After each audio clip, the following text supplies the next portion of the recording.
Hi everyone, welcome to another session of the Global Pakistan Tech Summit. My name is Arzish. I'm the CEO of Ejad Labs and the director for Startup Grants Pakistan. We help build the startup ecosystem for Pakistan through a number of ways. We host some of the largest IT trade delegations to North America, to Europe, and hopefully Canada next year. We run some of the largest tech conferences, not just inside Pakistan, but also outside Pakistan as well.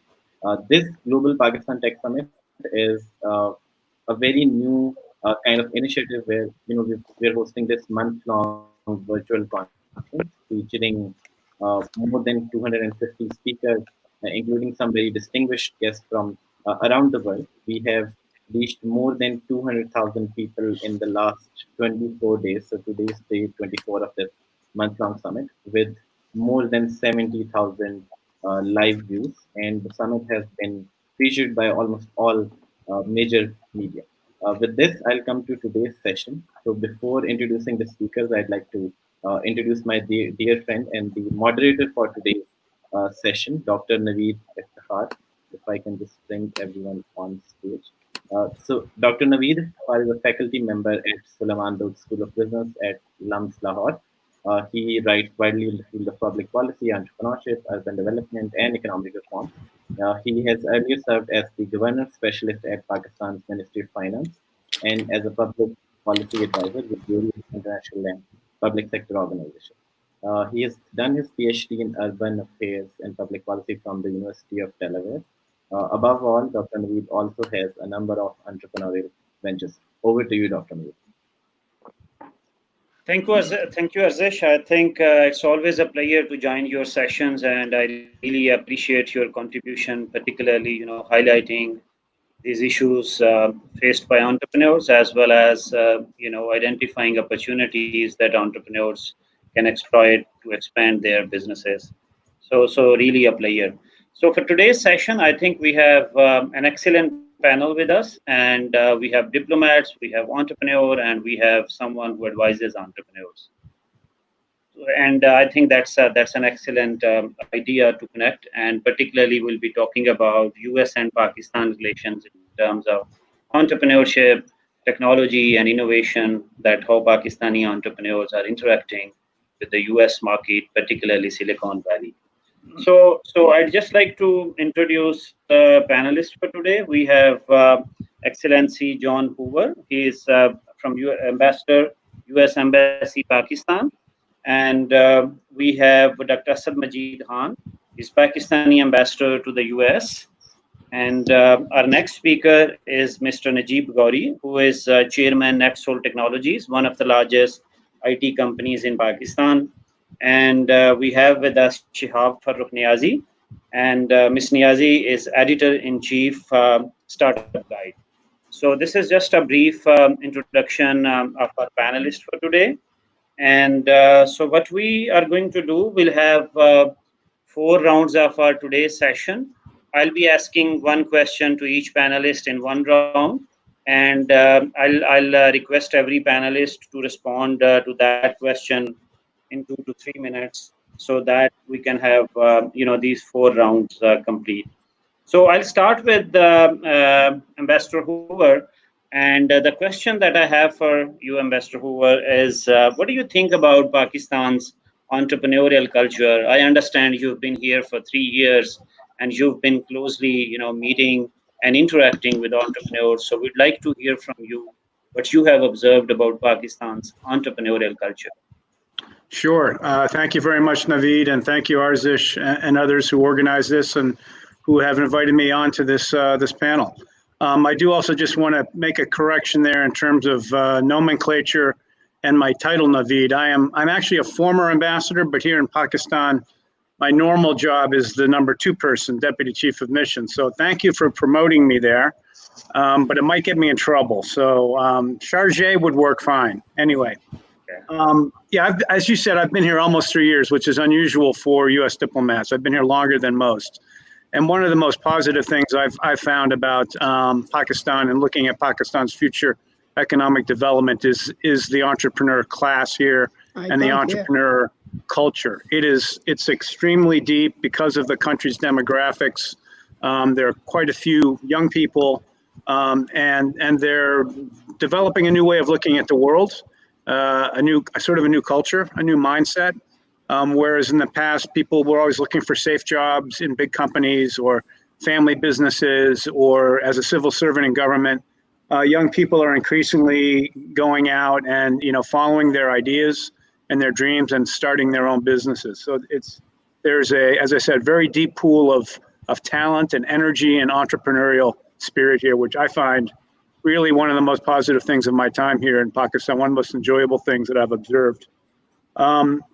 This is a group of people, however, that despite their energy and their talents, they still lack access to critical enabling resources, whether it's payment platforms so they can expand their markets and expand their revenues, or whether it's just access to finance beyond the startup stage, whether it's issues of overregulation and difficulties really in starting a new business.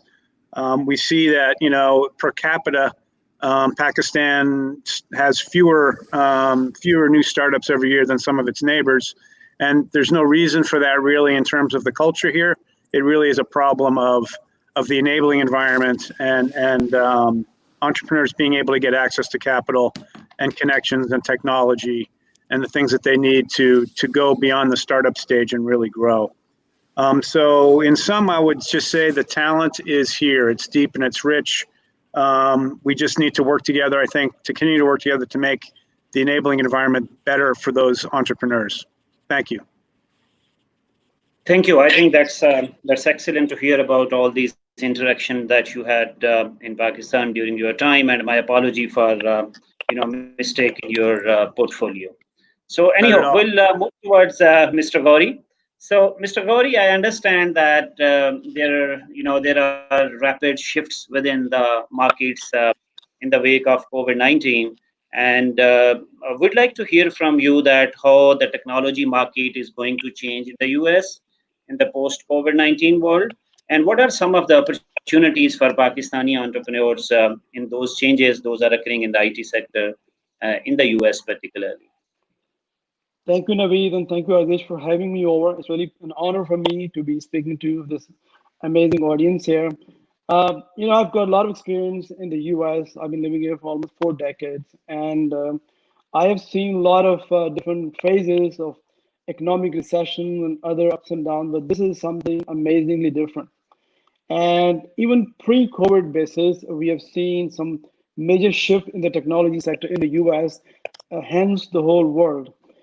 If you look at the way economy is shaping up and the way technology is playing a major part in supporting the rapidly changing environment due to the COVID, it is quite phenomenal and impressive.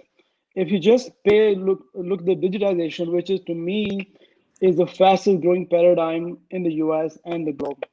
How many days, if you look at the new ways of day-to-day lifestyle experiences, the way things are changing, consumers and businesses are embracing, adopting new ideas daily because they're forced to stay home. They're safer at home. And with the lifestyle change and the habits change, the digitization is playing a big role, I think, in the whole technology spectrum. I believe there's so many parts of it. I can just touch upon a few of them which affect our business somewhat in a positive way. Online banking, video conferencing, as we're doing right now, virtually speaking, from anywhere in the world has really been a major shift. E-commerce is online surging, as you know. Education, which to me is a very big part of any society, particularly in the developing economy like Pakistan, but in the US, it is the daily norm to just be home. School and online education is really a big part of how we are surviving and make sure that education is still on track. But more importantly, what we're seeing is because of the need of IT product and solutions, better internet is also shaping up quite aggressively. I mean, at a record-breaking pace because everybody is now situation connected from home. Not just people like us who have no choice but to work from home, but also our families and children. They're also conditioned to be more on internet. Hardware use is growing. Every piece of hardware gadget is at a breaking pace because to keep up with the technology.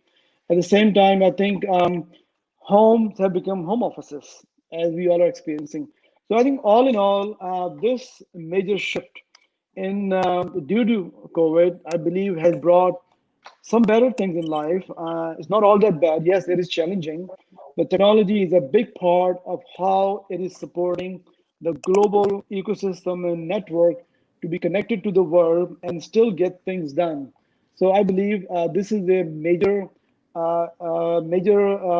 change in our life, which is thanks to our technology and digitization, not just in my own business, but globally is a big part of our whole paradigm shift and is really helping everyone who's connected to internet and on mobility and so forth.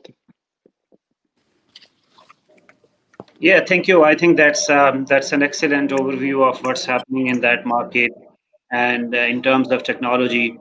So Ambassador Khan, thank you for joining us. And as we are talking about, the trade and innovation, exchange between the U.S. and Pakistan, we'll be talking more about those technology exchanges.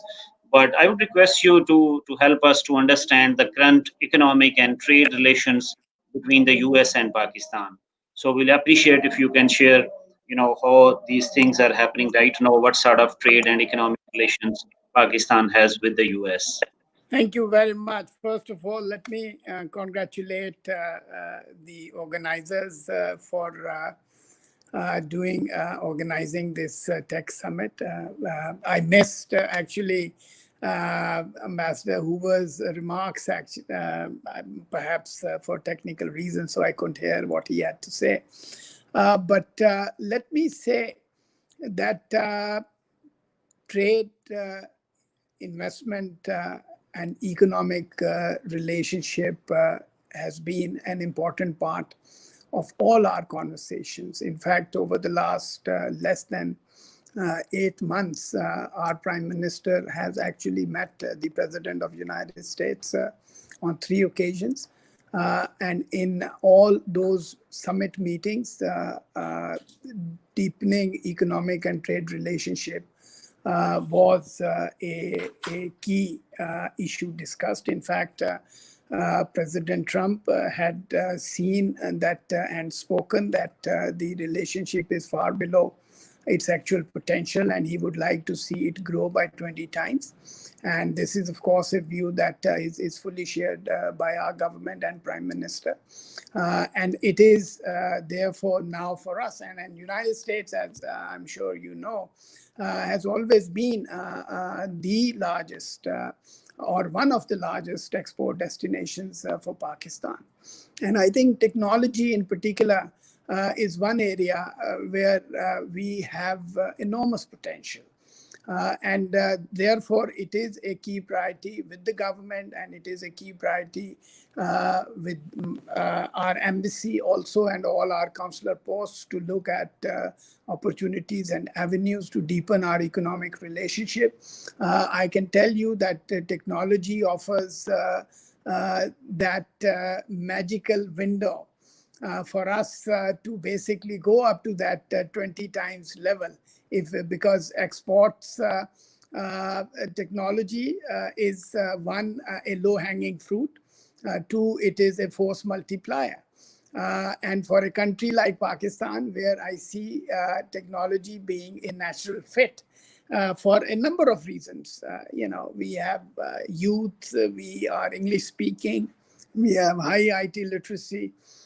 We also, the handicap of actual physical travel goes away when it comes to technology issues. And as Najeeb Ghauri said, I think Corona has basically pushed us into a completely new, I would say, arena where technology is going to be even more critical.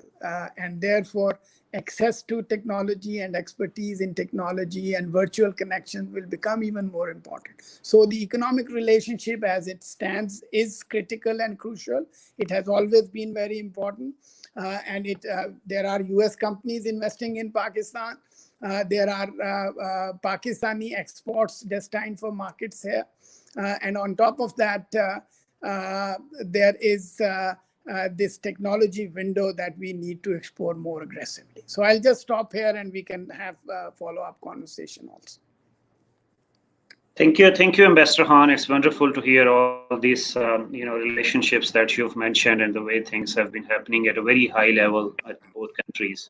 So, Ms. Niazi, I'll, just request you to help us understand that, Ambassador Hoover, Mr. Hoover mentioned about, the entrepreneurial culture that is thriving in the country. So what sort of startups we are seeing in Pakistan? So just to understand the diversity or the areas, startups are working in Pakistan. So if you can tell us, I think that would be great. Thank you, Naveed, and thank you, Arzish, for having me. It's a pleasure to be here today. Like Mr. Hoover said, that the entrepreneurial culture in Pakistan is very deeply rooted and it's very rich. So something that we've been seeing recently here is that in addition to the urban cities where entrepreneurship is a phenomenon, of course, the semi-urban cities and also the concept of rural entrepreneurship and rural incubators has also sort of emerged, right? And that kind of goes to show that there's huge potential in terms of the capabilities and skills that exist amongst the youth in Pakistan. It's just that they need a lot of polishing and a lot of exposure to the outside world to kind of take their product out into the market. And then when it comes to the different areas where startups are working in Pakistan, so we see that there are a lot of startups which are now kind of working on using technology, artificial intelligence, machine language to solve big problems, big global problems like health, education, energy. So these are all the sectors that they're working in. Then there's also a lot of startups which are working on using technology to highlight the culture of Pakistan or the heritage, like 3D mapping of heritage sites and kind of cultural storytelling, or bringing Pakistani, made in Pakistan products on e-commerce platforms. Also, fintech is a big area because digital payments are an issue right now. And in order for e-commerce to kind of grow, that has to be dealt with, of course. And in light of the whole COVID crisis, we've seen that a lot of e-commerce startups are emerging in terms of logistics. A lot of tourism startups that were previously offering, obviously, experiences, outdoor experiences in different places in Pakistan. They're now kind of transforming to online experiences and experiences which are still lifestyle related, but sort of give you the food experience or the lifestyle experience of a certain place in Pakistan. So there's all these, and another very encouraging and very significant trend that is there is that there are a lot of female-led startups which are also emerging in bigger cities, and also very dynamic females present in the semi-urban and rural areas of Pakistan as well. So I think it's a very promising kind of a culture that we're seeing right now in terms of all the developments that are happening, and all the attention that is going towards the entrepreneurial landscape is actually very encouraging. And I think that the next few years are going to be very exciting. So thank you, Ms. Niazi. I think it's wonderful to hear about such a diversity of startups from rural areas, from cities, big, large cities, starting from fintech to rural entrepreneurship. So thank you very much. So we'll start our second round, and I'll again come to Mr. Hoover. And we want to know that because Pakistani startups look forward to working with startups and businesses in the US.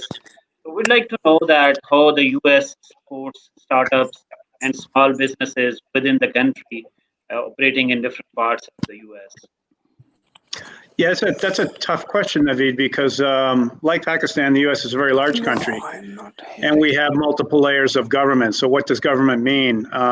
Both Pakistan and the U.S. has federal government, state or provincial level governments, and then you have cities and counties and smaller entities like that all count as government. And the previous one and this one also.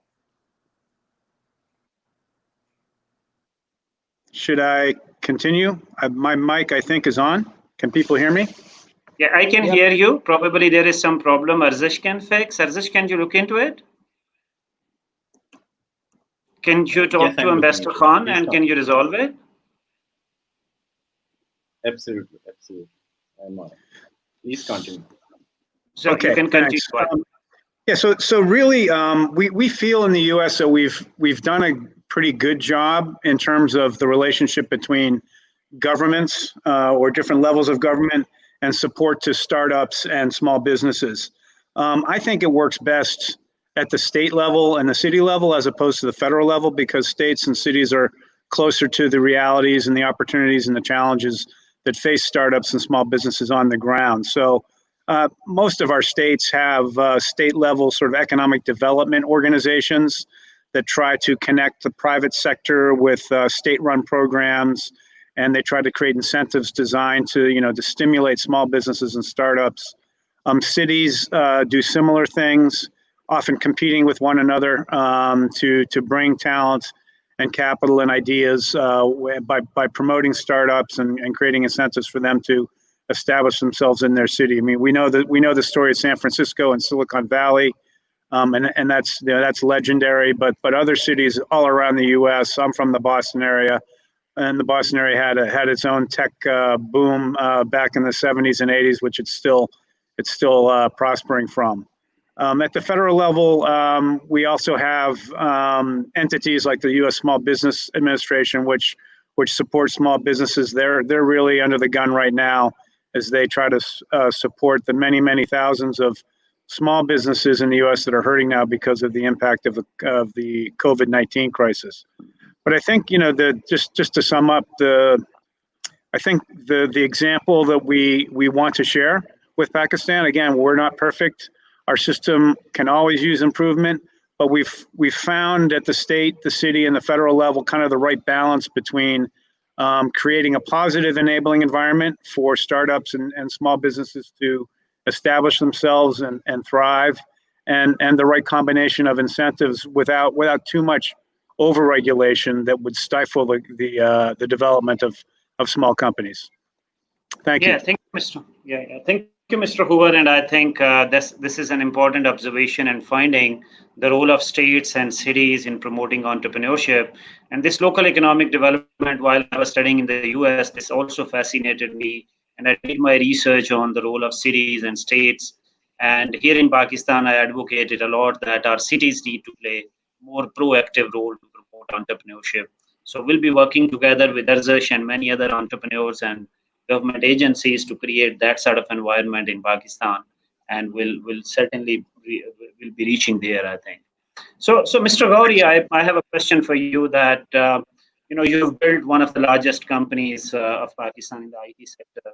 So I understand that many young entrepreneurs look towards you as an inspiration. So we'd like to know from you that what is the most important learning that you have from your journey of building NETSOL as one of the largest companies in Pakistan? Well, thank you so much for that question. I can spend a few minutes. I've got a long journey, long history of ups and downs, failures, successes. But what I've seen from my experience, NETSOL and a couple other well-known companies like TRG, who are based in Lahore, and they've done wonders in the global arena, whether they're able to generate a massive capital injection from the US market, which we did back in 20 years ago when we got listed on NASDAQ, or whether bringing VC money or investors. But NETSOL has created an amazing business model which really attracts youngsters. Our company has 1,500 employees just in Lahore, which has 80% under 35 talent pool of IT people, entrepreneurs, education, and experiences. So this part of the world, I believe, offers very enterprising youngsters. Knowing Pakistani culture for so many years, I believe if any country has so much dynamics and excitement to be a business person, that is in Pakistan. By nature, I think people are very enterprising and want to do business, and small business, bigger business, global enterprises. I believe Pakistan offer amazing pool of, as the investor mentioned himself, pool of very smart young people with a lot of ideas. They have technology knowledge, they have education, they have youth, and they have hunger to do something different. In my own company, we have several startups, part of our incubator system, which is really thriving, and some of them are really done very well. So I think what needs to be done for the entrepreneur is a few things. There's no magic here. You have to have a good idea. Doesn't need to be a big idea, but any idea could be small, can become a big idea. A lot of these companies you hear when you talk about, let's say, Amazon. I mean, they were booksellers. Today they're the biggest e-commerce company. So any small idea which you believe in it, you have conviction. Second, I think reason for our success as a company, as a family, is that I believe entrepreneurs should form some partnerships with friends or families who they can trust, because that brings tremendous leverage in different skill sets, capability to bring some capital together. An entrepreneur must have some skin in the game. For any entrepreneur or startup company to go to VC, whether they're in Pakistan or global markets, they have to show what have they invested in. They have the risk capital. Once you have risk capital in the company, that shows commitment, that shows that you have taken the risk before others invest in you. And also, you have to make sure that the partnership is so important, because my mother used to say, a late mother used to say, that one is one person, two is like 11. And you follow that principle. In my own business, four brothers got together and became the founders, and now we've done quite well. So I believe entrepreneurs should look at any idea which they believe in it. They can fund it themselves, take risk. You cannot succeed without taking risk. Absolutely not. I mean, you watch Shark Tanks, they look for those ideas which founders have put in their own investment, shows that they really have skin in the game. So when you have that kind of structure, any idea can be a big idea if you are able to position yourself, whether it's in Silicon Valley or Singapore or UK or wherever they invest, even Pakistan. There's a lot of VCs in Pakistan. So I think there's a very promising hope for youngsters to really continue to create ideas, particularly in the COVID environment where virtually people are sitting at home, they're more productive, they're testing different applications, different ideas, playing with different tools, and can come with some brilliant ideas. So many different sectors they can benefit in Pakistan. But the entrepreneurs, the new millennials, are the future of Pakistan, because they're smart, they're talented, and NETSOL is successful because of these youngsters, and very important, highly educated, by the way, very educated people, even from coming from small towns or urban towns. They have education that supports their ideas, and that they can succeed as much as we have done. I believe there is an amazing opportunity for youngsters to run with it, and investor will come and looking for you with the good ideas and the good team. Yeah, thank you. I think, Mr. Ghauri, it's amazing to hear, and the kind of confidence that you pose on Pakistan's youth, and it's really important, as we know that the median age in the country is around 23, and there is a huge bulge of youth that is coming forward, and obviously entrepreneurship and coming up with ideas and commercializing those ideas is key to growth, their personal growth as well as country's growth. So, Mr. Khan, so as we are talking about, promoting exchanges between entrepreneurs of Pakistan and the U.S. opportunities. So what would you advise about resources and opportunities those are available in the U.S. Those should be exploited by young entrepreneurs in Pakistan, and they should explore such resources and opportunities within the U.S. market to expand their businesses.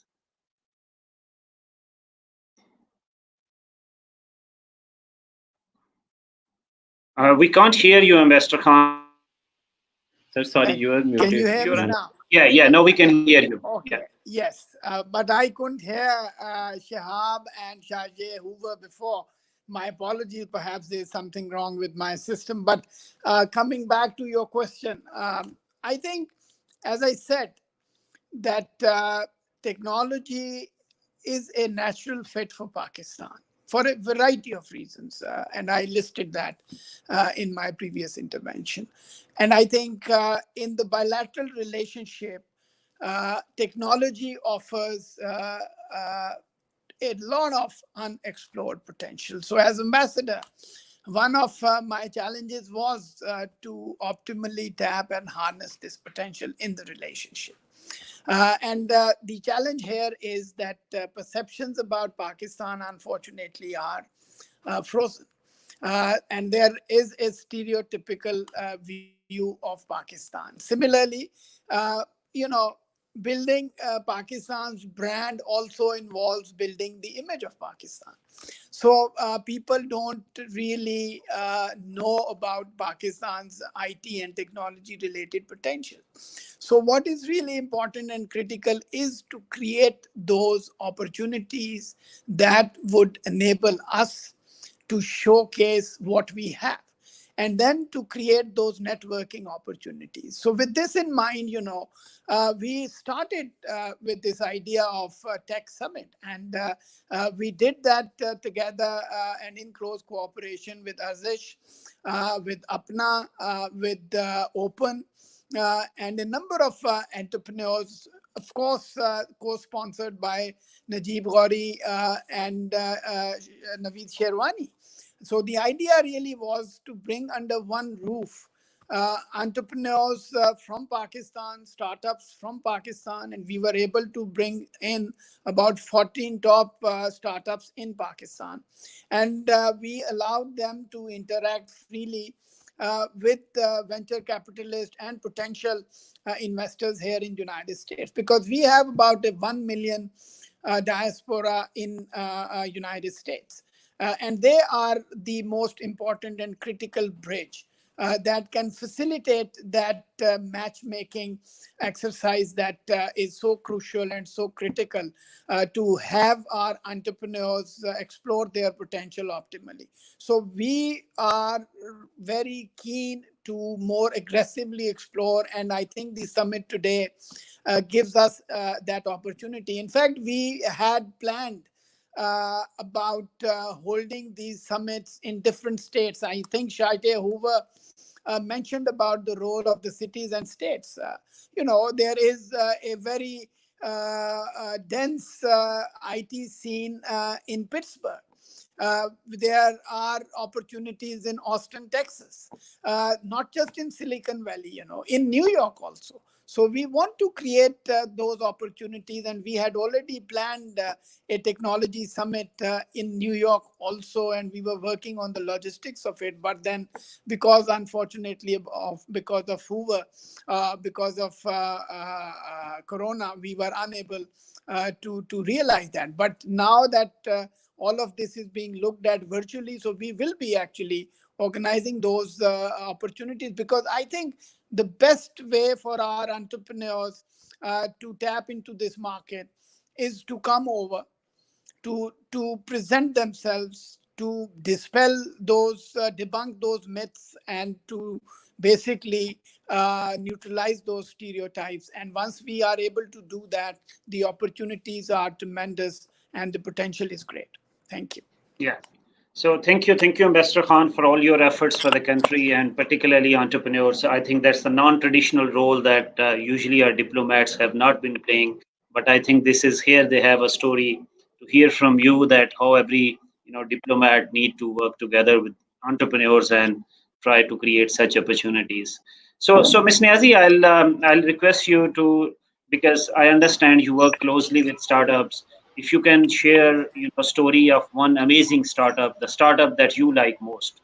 And I'm asking you to share this story because I was reading a research yesterday, and I found out that if potential entrepreneurs know some successful entrepreneurs around them, then the fear of failure reduces actually. So they have a lesser fear of failures, So that's why we want to hear from you, an inspiring story of a startup from Pakistan. Right. So, I've worked with a lot of startups as a mentor, as a trainer, and recently with Startup Guide, kind of, doing storytelling about their journey and everything. There are a lot of startups. We hear a lot of stories of investments, of a lot of other things, of, celebrations of different successes. But the story that I want to share today is kind of a story that gives me hope, and it should give all of us hope, I think. Is from Balochistan, actually, Quetta, of a young boy who made a smart helmet that basically uses sensors to kind of measure the level of toxic gases in coal mines. Because in Balochistan that is a serious problem, and he actually started this when he was in the final year of in his university in 2016, and that was like a test project at the time, just a final year project kind of a thing. And later on in 2017, he won only 300,000 rupees that he used to kind of build a prototype and start testing, start building the AI, start building the systems.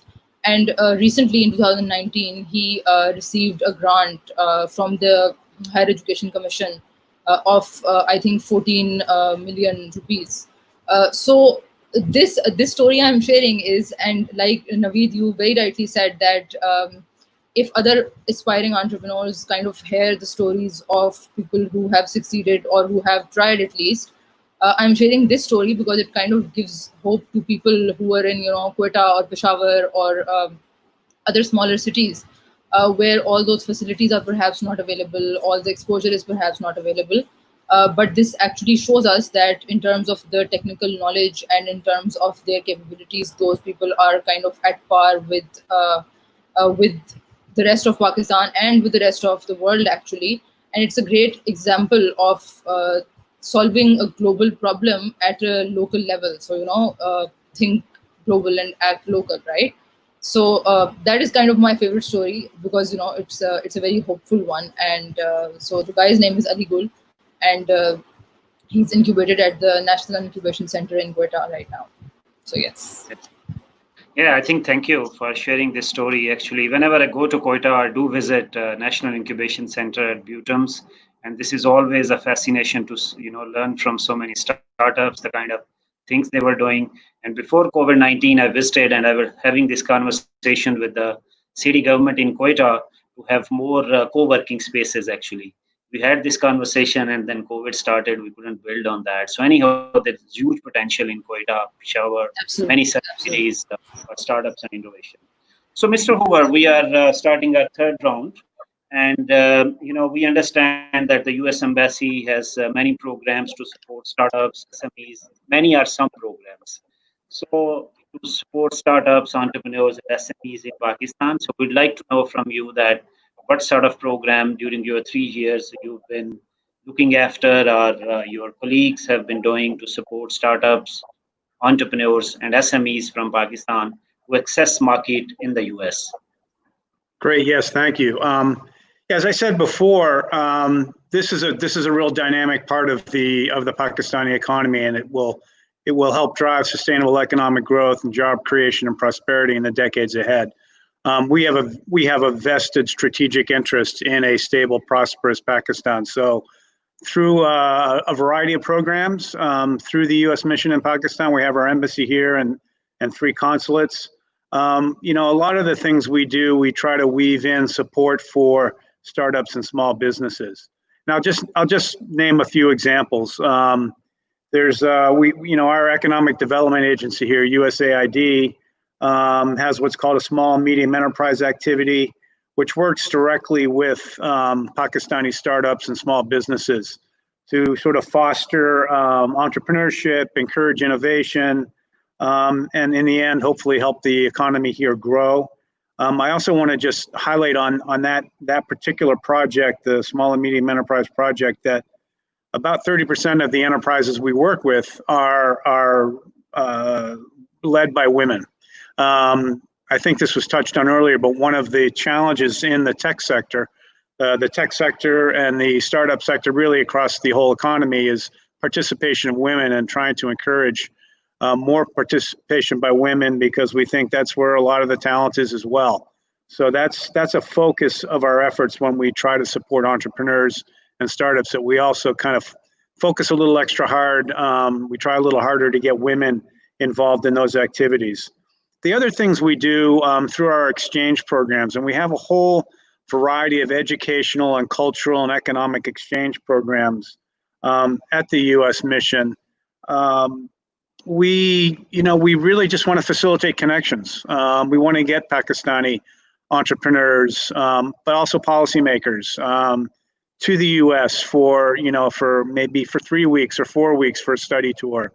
Or for longer periods where they might have a chance to, to meet, U.S. experts, U.S. entrepreneurs, U.S. counterparts that can help them develop their skills, and that when they come back to Pakistan, hopefully they maintain those connections, both with the other Pakistanis they travel with, but also with the U.S. counterparts that they meet.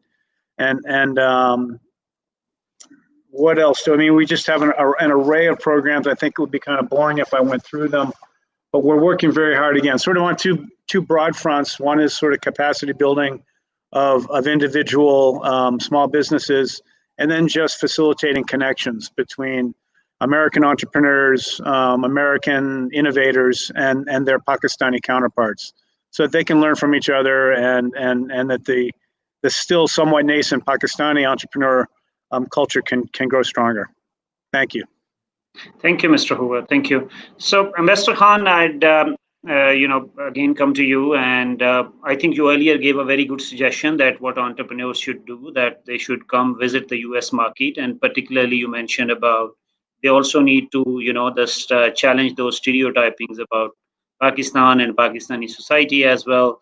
So just building on your, long experience of serving in the U.S. and interacting with American businesses, what would you advise to young entrepreneurs who are looking for market in the US when they're dealing with the US businesses?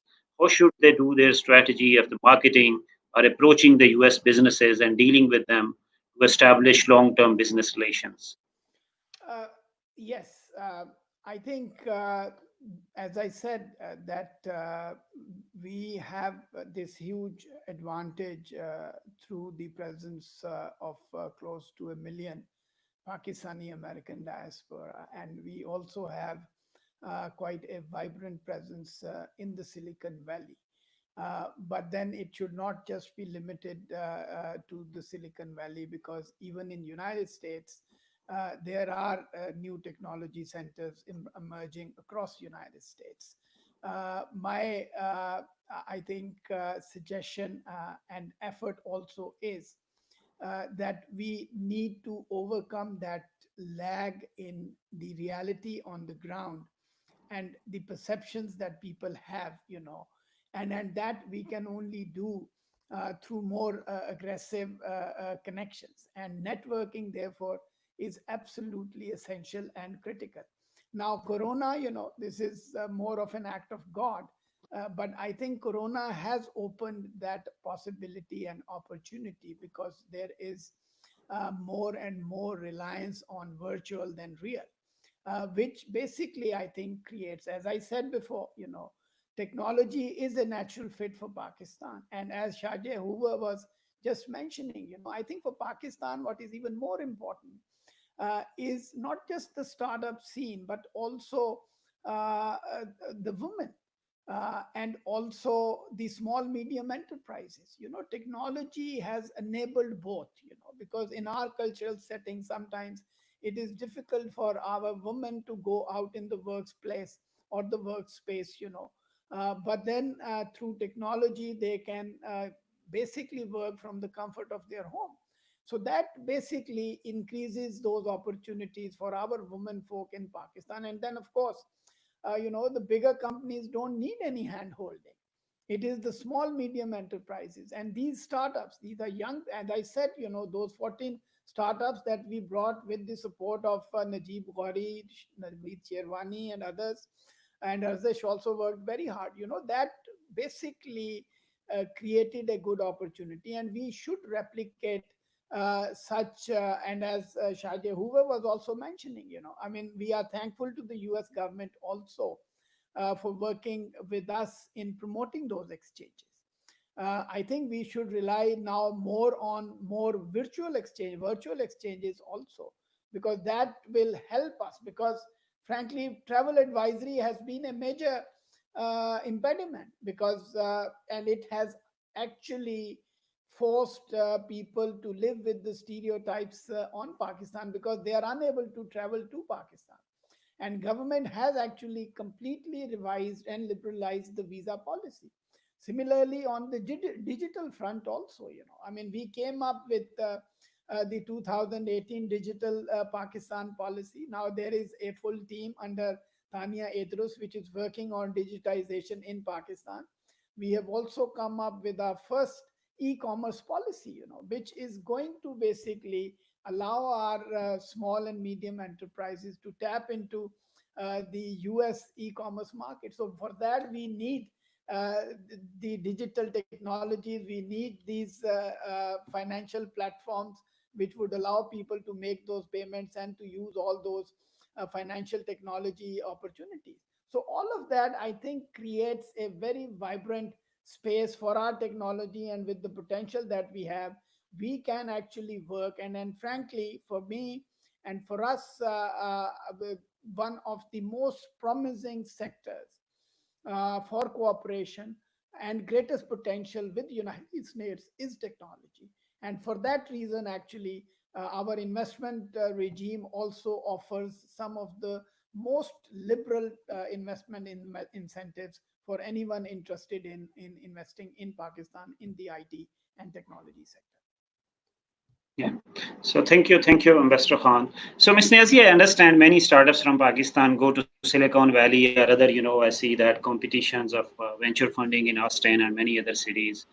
So if any startup is going for such a venture fund pitch, what would you advise? I understand there is a range of startups differ one from another, but what is usually a general advice to such startups who are looking for venture funding from the US market? Right. I think while there are, of course, differences in what they do and everything, there's a certain rough kind of a checklist that should, kind of be there. So I think, first of all, especially when you're going abroad, if you're pitching in Pakistan, the person who's sitting in front of you, they know the market, they know the landscape, they've been in Pakistan, so they understand the problem, right? But if you're going abroad to pitch, the most important thing is to kind of maybe forget about, I would suggest, the pitch and tell a story, right? Because what stories do, and I've noticed that Pakistanis and Pakistani entrepreneurs are probably not the best at storytelling. So when you tell a story, you build a connection, right? So if you're telling a story, and in that story, while you're crafting it, you kind of cover the problem. And when you're covering that, think of your product like a painkiller, right? So that way, you'll be very clear about exactly what your product or your service does for a certain customer, who that customer is, to solve whatever problem is there, right? And then the third thing is, when you're solving an actual problem, of course, the proof of concept is that you have a customer base, you have attraction, right? Any investor anywhere in the world looks for a problem and there's a solution. And then there's a certain customer base and traction, which means that that problem is big enough that it needs to actually be solved. And it's big enough that the investor would probably be able to get, 10 times the amount of money that they actually invested initially, right? And then, what is your vision for growth? What does growth mean to you? Where do you see yourself 3 years, 5 years, 10 years from now? And then lastly, what is your metric for growth, right? You should know your numbers. You should know all the facts and figures, basically, in terms of how you measure your growth. Because again, it is relative and it is different for every different kind of market and every different kind of startup.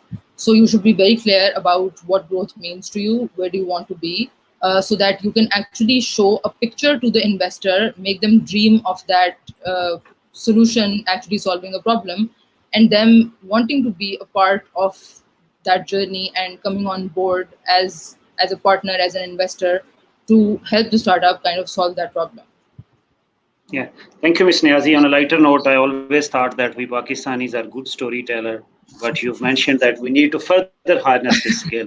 We always start from, our school education. We start everything once upon a time, and that's always a story. So we need to further harness it. That's good. Yes. So, Mr. Ghauri, I asked one of my friend who is an IT sector entrepreneur. I asked him, I'm going to interview Najeeb Ghauri. What should I ask him? And this question is coming from my friend. So he said, you need to ask him that you have Mr. Ghauri, you have already built, one of the successful IT sector companies in Pakistan. What is your next ambition or goal? I'm actually humble for that question because for businessmen, entrepreneur, there's never an end here.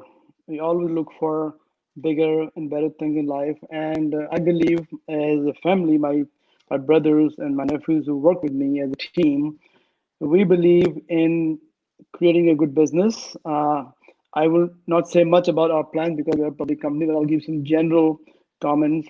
We believe in creating opportunities that will change lives. Monetary gain is not the number one reason for what we've done, but the main reason is what can we do as a purpose of life to help change people live in Pakistan. And I am so proud, and Ambassador Khan knows my sentiment feelings about the talent of people we have that we have yet to leverage in a massive way. I mean, remember these youngsters like Shehab, Niazi, and Arzish, 20s and 30s, they are the engine. They are the nerve of center of Pakistan's future potential. 65% new millennials. If we started to do some bigger things, not just through philanthropy, but creating more opportunities for these youngsters, because then Pakistan, I believe, will be a much better place and a successful economy. I believe we, as a family in NETSOL, we have many different ideas. We are into now pivoting into new technologies, artificial intelligence, blockchain, digitalization from a enterprise solution company which has created massive market for our 300 plus customers worldwide. We rely purely and solely on the talent we have. And you'll be surprised that 95% of our people are local Pakistani educated from the school like FAST, NEST, LUMS and Asad Institute. They come from those schools and they do wonders for this company. And this is the reason why NETSOL becomes such a global company where you have multinational Fortune 500 companies supported by these people in Lahore. So we as a business people have obligation responsibility to step up and do more in two ways. One is what are the other ways NETSOL and other companies of our capability can do things to really participate in the growth of this economy, or this hidden talent that we have, bring them up through the way of startups and through our companies, and show them direction, show them ideas of what will work to change their lives. We've done well. Again, I'm very thankful to God and very humble, but we have to do for others. And it's not, again, just the philanthropy, but creating business opportunities. Secondly, I think the world is full of opportunities. Pakistan has a lot more to offer. Yes, I'm going to ignore all the challenges we go through, which is pretty normal for any developing economies. But today I see that Pakistan is sitting with most talented young pool of IT people or business people or entrepreneurs. They need direction, they need mentorship, they need inspiration from companies like NETSOL and us. I think we're there for them. We believe we can make a difference by offering more opportunities locally, hence internationally. And then, of course, philanthropy. I believe there's more to be done, many ways for education, healthcare sector is in deep crisis in Pakistan, of course. Education is a big thing. I believe poverty alleviation. We have responsibility as business community to do more because there's never enough.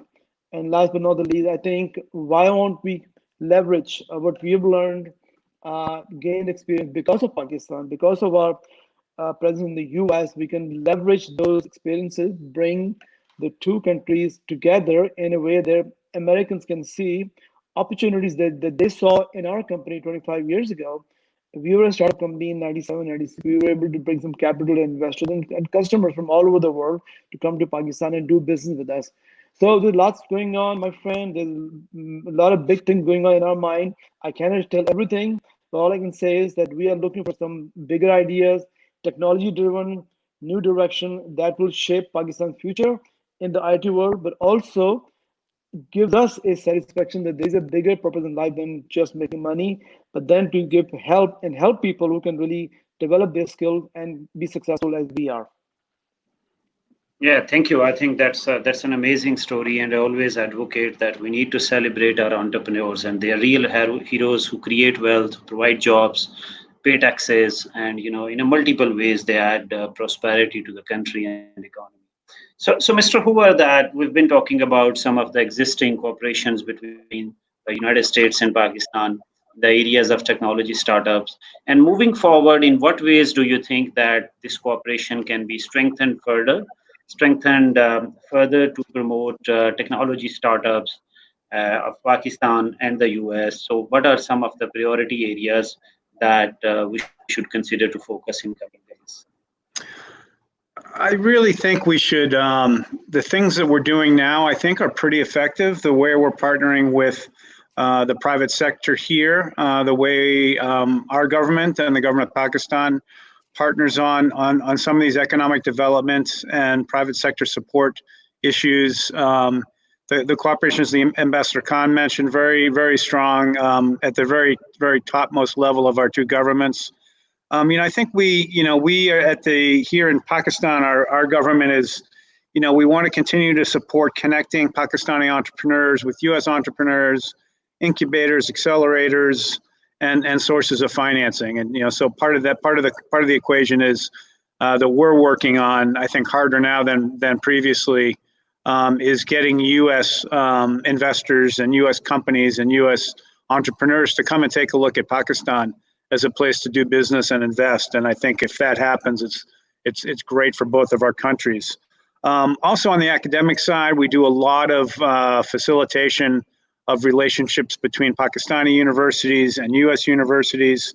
We do a lot of that now. We see a huge hunger for that here in Pakistan to continue to do those kinds of academic exchanges, which I think is kind of an indirect platform to support entrepreneurial growth in Pakistan.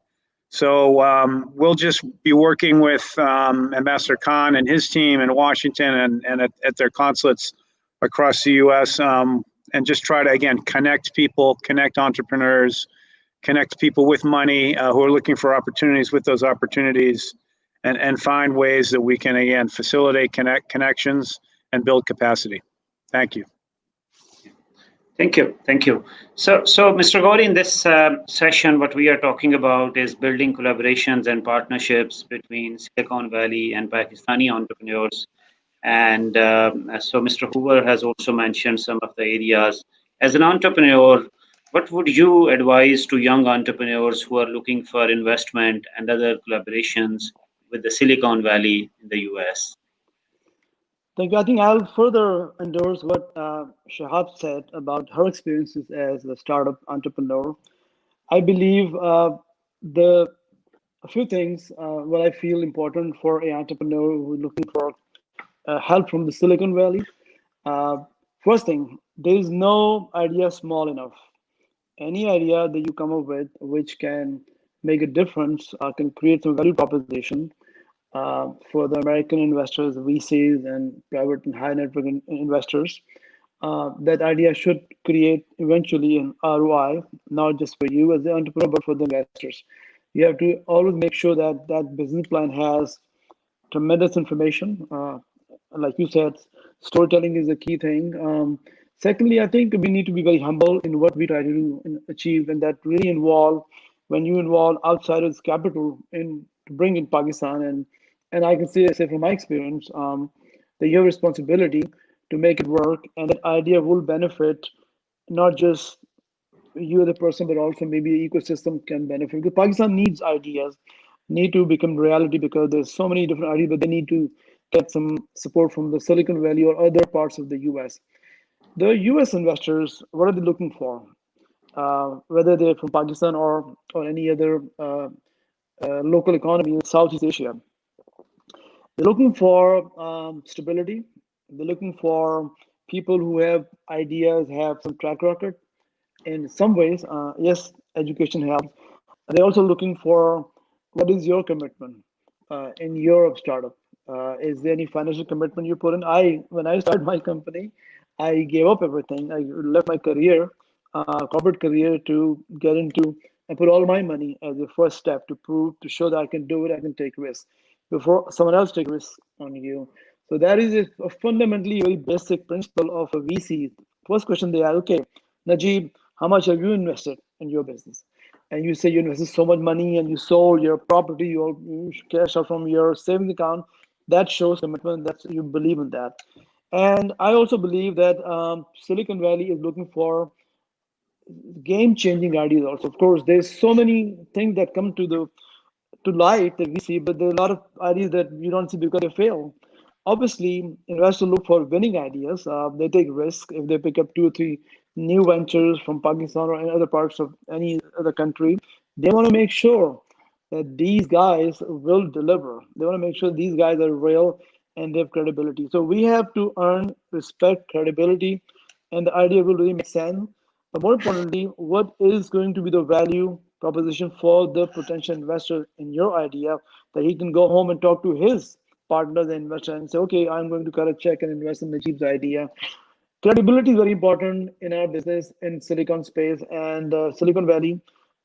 Integrity, good ideas, and humility. All these are basic, I think, principles in doing business in a very, very successful economy like US. And believe you me, if you do well, backed by good investor, by VCs or private equity, I think sky is the limit. And Pakistani people do have brilliance and intelligence and ideas can flourish if the Silicon Valley start taking notice. Today, no one needs to travel. We can do all virtually, remotely, and successfully. And we do that every day. So I think this is pretty much the summary that yes, there is the money available, backed by good investors, good VCs who are hungry to invest in the developing economy like Pakistan. Yeah, thank you, Mr. Khan. We've been hearing about strong presence of Pakistani American community in the technology sector as well as in the academic sector in the US. So we understand that's our entrepreneurs can leverage and they can seek their help. So what others you think that what are some other areas or what are the plans of Pakistan Embassy in the US further promote technology startup exchange between the US and Pakistan and building on our presence and particularly in the technology sector and in the American academic sector that's already there. Uh, yes, I think first of all, one of it's not just the Silicon Valley and investment through the Pakistani American diaspora that we should be looking at. I think the role of diaspora is much more than just being a conduit for investment, and that is the mentorship part, the role model part. And I think Najeeb Ghauri should be a household name in the tech community in Pakistan. And I think we need to have these individuals and more people like him. And there are several, I must say, who should be going around in Pakistan speaking to young students and to startups, to share their stories, to inspire and guide and mentor these young entrepreneurs, the budding entrepreneurs. That's one part. The other part is that DFC, the Development Finance Corporation, the new DFC, which is successor to the erstwhile OPIC, is another entity that the United States has created with a much larger investment portfolio, almost the double of what it used to have. We had the chief of staff to the CEO visit Pakistan sometime in February. We expect the CEO, Adam Buller, also to visit Pakistan.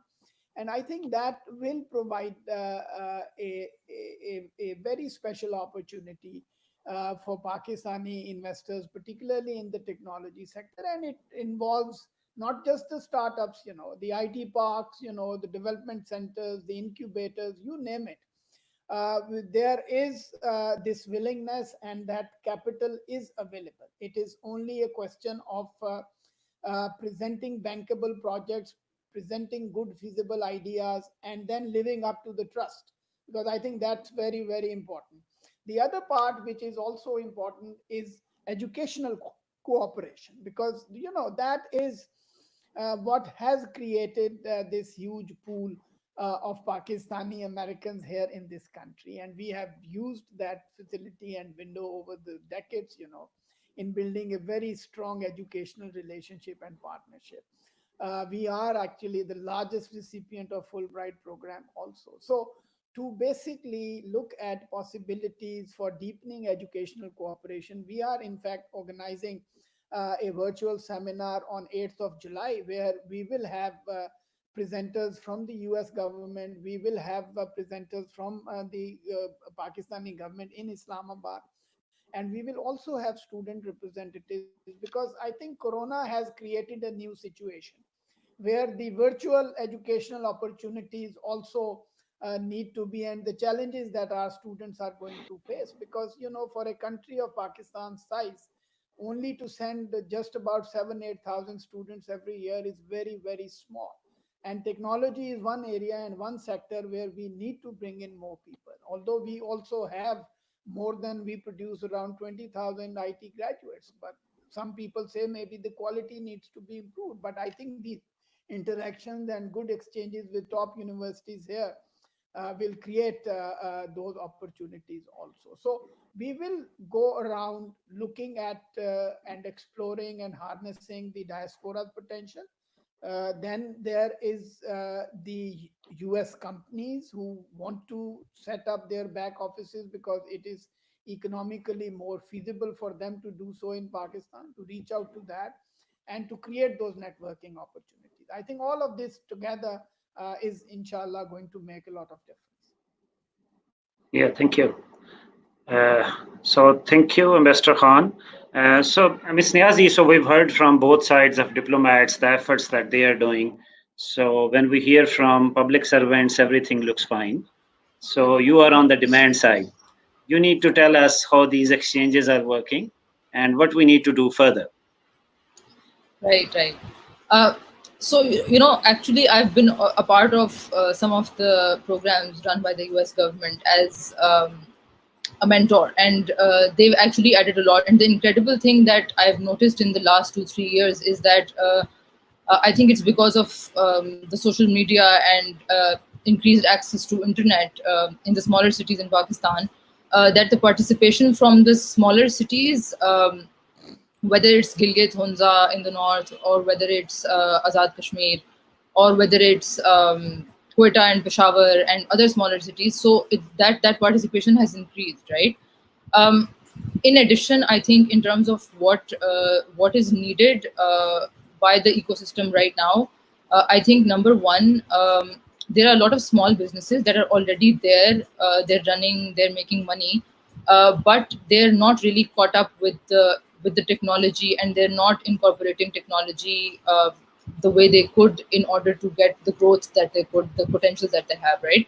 So I think that kind of technological advancement, and I think the USAID's Small and Medium Enterprise Activity Program has been working on that as well for different sectors.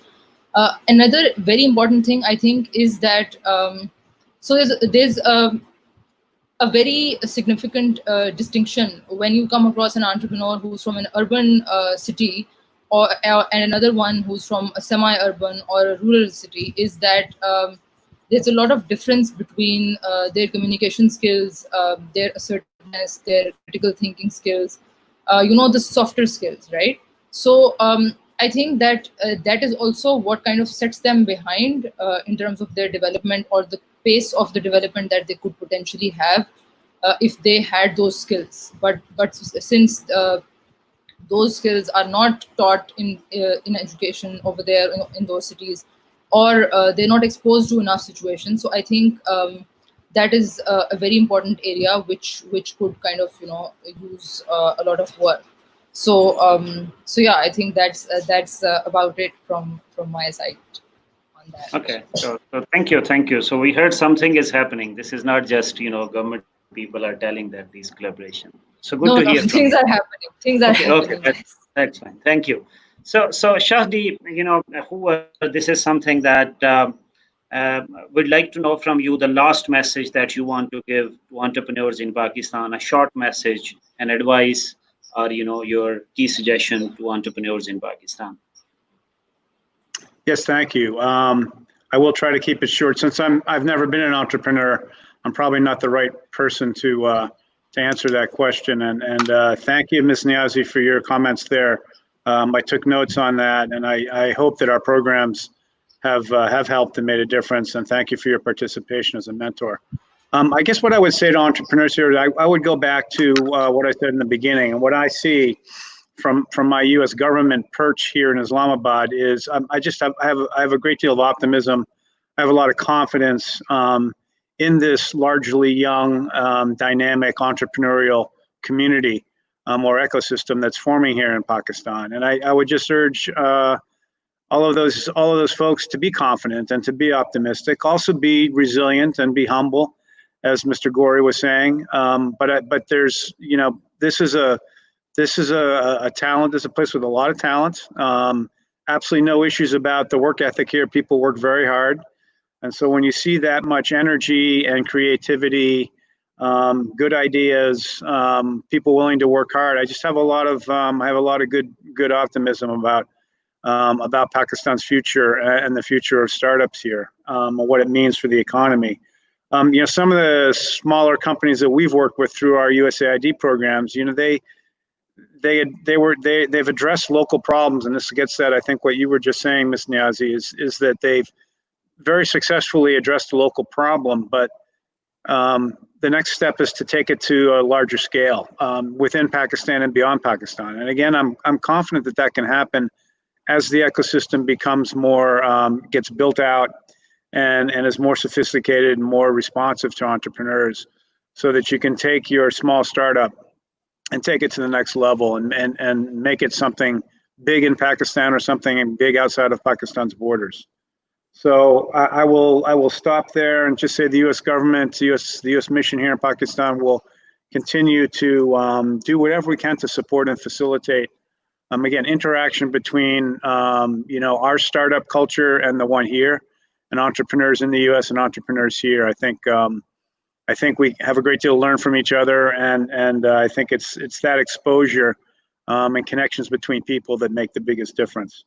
With that, I'll just say thank you to Arzish and to Naveed for having me on tonight, and it was a pleasure to be on with Ambassador Khan, Mr. Ghauri, and Ms. Niazi.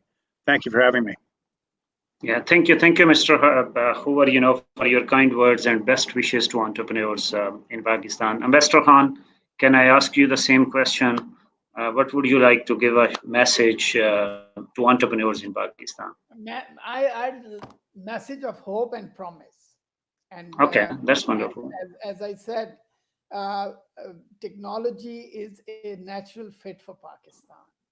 And this is the window that we have in deepening our bilateral relationship with the United States. And we need to work through private channels, through entrepreneurs, private sector collaboration.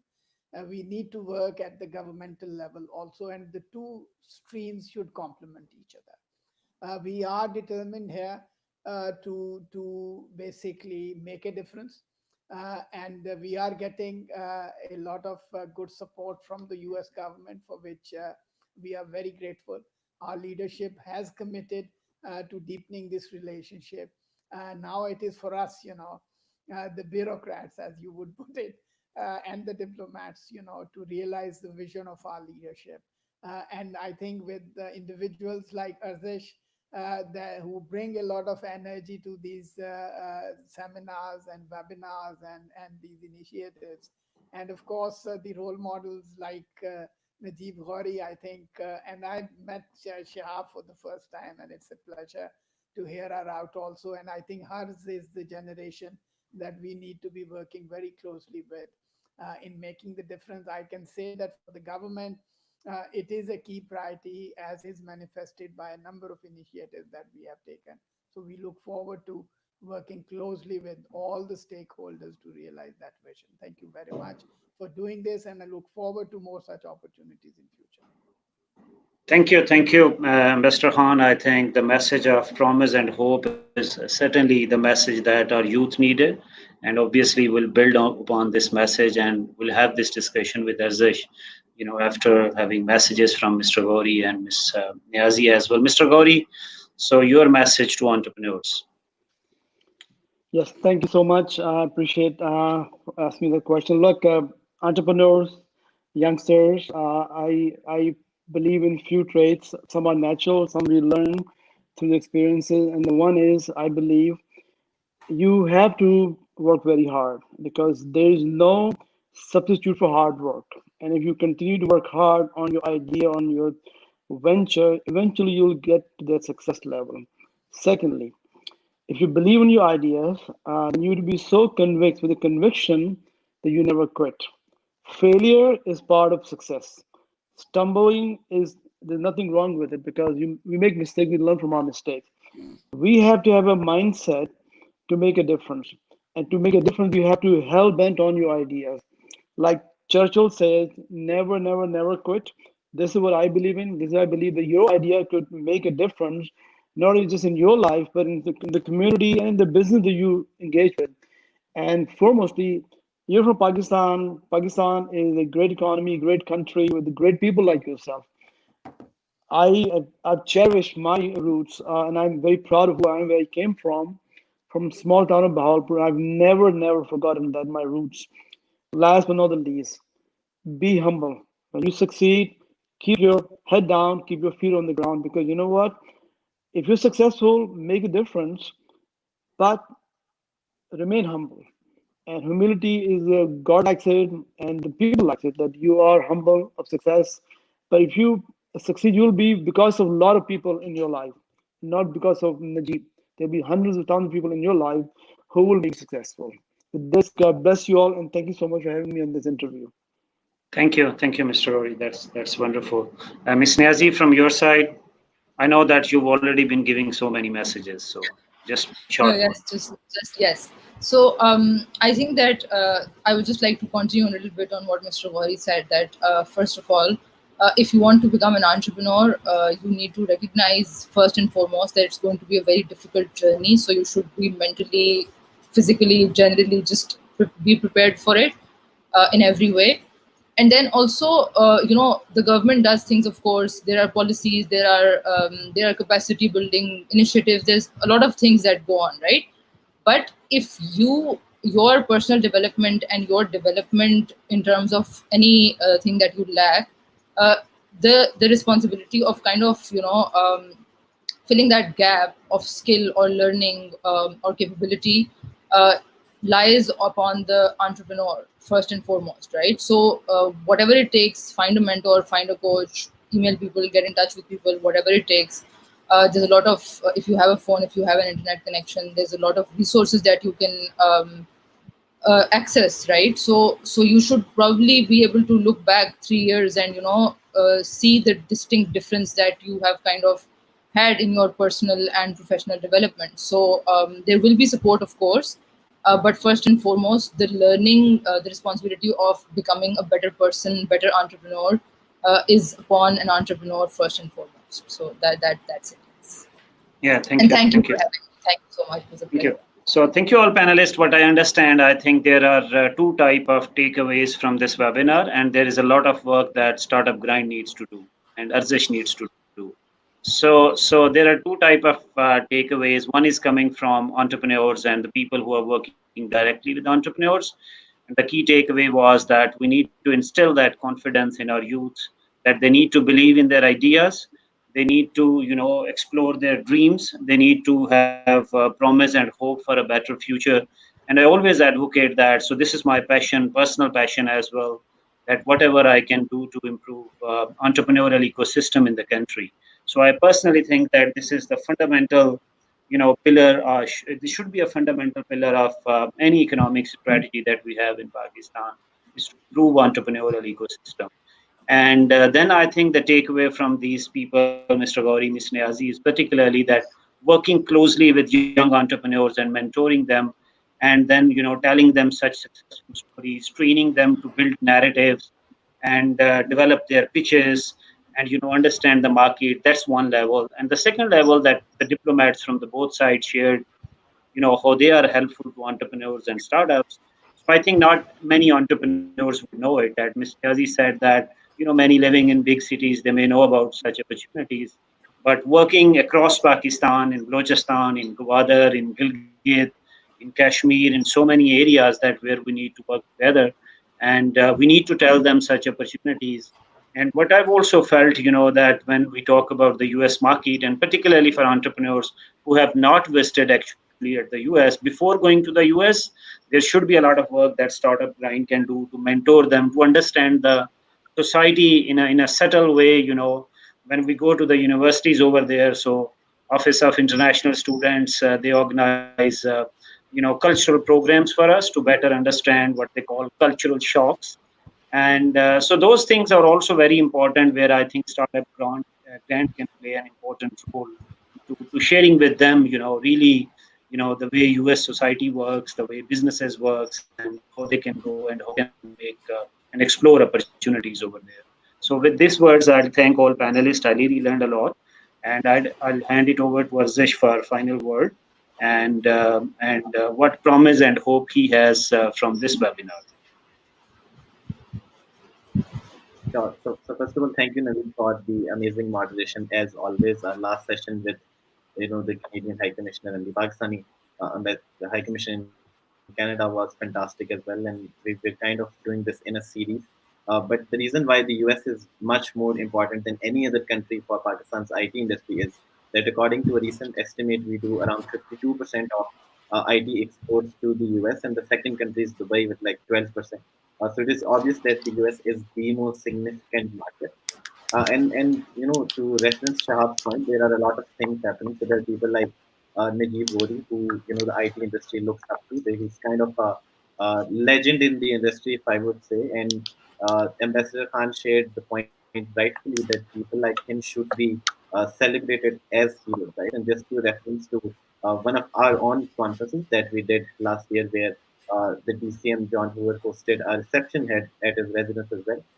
A lot of Pakistani Americans like Raghib Hussain, Shoaib Makani, Saad Bashir, Safwan Shah, all these people came to Pakistan, and we literally celebrated them, right? Because we believe all these individuals who are building these companies, who are investing in startups, who are doing fantastic work and becoming successful not just inside Pakistan but also outside Pakistan, right? NETSOL happens to be the first company, I believe, that was listed on Nasdaq from like a Pakistani founded company. And with Najeeb's words, he's proud to be Pakistani. They're always supportive of Pakistan. Pakistan's industry and the country as well needs to take more ownership and celebrate these individuals who've done tremendously well and who are contributing a lot to our economy, not just by investing in startups, as the ambassador said, but also by mentoring and creating jobs in Pakistan, right? And with this, I would like to again congratulate Ambassador Khan for his amazing efforts to promote technology. Since he has taken charge in the US, I believe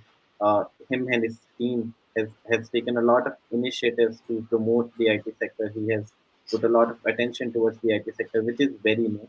I'd especially like to highlight, the Consul Abdul Jabbar Neiman and Shoaib Server. They've been very active in engaging the Silicon Valley community, and especially I think the recent news where Ambassador Khan and his team helped enable Pakistani sellers to onboard to Amazon is a big news for the whole industry, and I think for the whole country, because I personally know a lot of companies which were doing really well, and a lot more companies can grow with this news. Referencing to John's point, I believe the US Embassy has historically done a lot for the IT industry specifically. I'm sure they have all these initiatives helping throughout Pakistan, but for my industry, I know more. And I myself have been an US exchange alumni from. I went to the Global Entrepreneurship Summit 2016 with support from the State Department back in when it was in Silicon Valley back in 2016. And the John actually hosted a reception in following our conference last November at his residence, which was just fantastic.